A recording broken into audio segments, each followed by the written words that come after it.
এয়া আমি এতিয়া মটন বনাবলৈ লৈছো ছাগলী মাংস ছাগলী মাংসকে মটন বুলি কয় ন এই হোটেলবিলাকত কয় যে চিকেন পৰ্ক মটন কেলা ইংলিছত ক'লে হয়তো গাহৰি মাংস বুলি তাক লিখি থৈ কিহে পায় কিবা পাত মছলা পাত বোলে এই পাতখিলা মানে ছাগলী মাংসত দিয়া হয় পাত দি পাইছিলে গোন্ধ এটা আহিছে দেই এইটো গোন্ধ ছাগলী মাংসত পাওঁ মই বইল কৰাৰ পিছত কি কৰোঁ আপোনালোকে চাই থাকক এয়া বইল কৰি লৈছোঁ আমি মছলা আনিবলৈ বৈ মাংস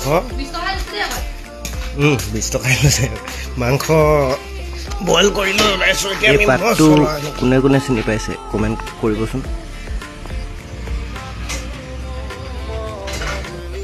এয়া হৈছে তেজপাত এয়া মছলা পাত এইখিনি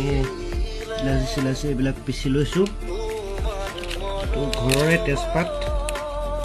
মছলাখিনি ফাইনেলি ৰেডি হৈছেগৈ আৰু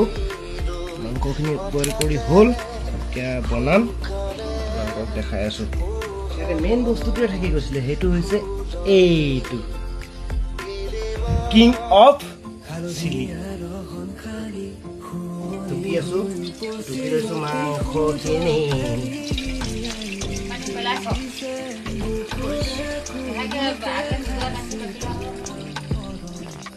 বেছি নহয় এই এপোৱা এটা আনিছিলোঁ জাষ্ট ৰেচিপি এটা কৰিবলৈ মাংসটো আমি এনেই নাখাওঁৱেই কিন্তু ৰেচিপিটো কৰিবৰ কাৰণেহে মাংসটো অনা হৈছে ফাইনেলি মাংস দি দিছোঁ তেলত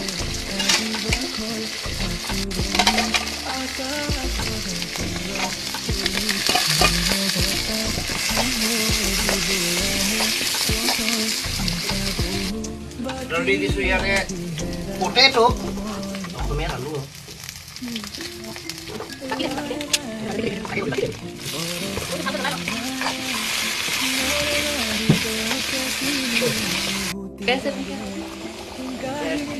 কি ধুনীয়াকৈ উতল আহিছে ইয়াৰ এতিয়া ৰেড চিলি দি দিছোঁ জ্বলা দিছোঁ কিন্তু মই দিওঁতে পুৰা দিছোঁ ভোট জলকীয়া কিং অফ চিলি দুটা দিছোঁ এতিয়া দিছোঁ কালাৰ এইখিনি হৈছে উঠনি আপোনালোকক দেখুওৱা ঘৰুৱা মছলাখিনিৰ লগতে অলপ এভৰিডে মিট মছলা দি দিছোঁ ফাইনেলি আমাৰ মটন তৈয়াৰ হৈ গ'ল তো ক'বচোন ৰাইজ চব্জিটো ফাইনেলি হৈ গ'ল তো খাবলৈ কেনেকুৱা হৈছে টেষ্টটো দেউতাক খাবলৈ দি পিনি জানো আহক তো বলক গাইছ কেনেকুৱা হৈছে খাই এইখিনি টেষ্টি আছে মছলা ঠিকেই আছে হেৰি মছলা আছে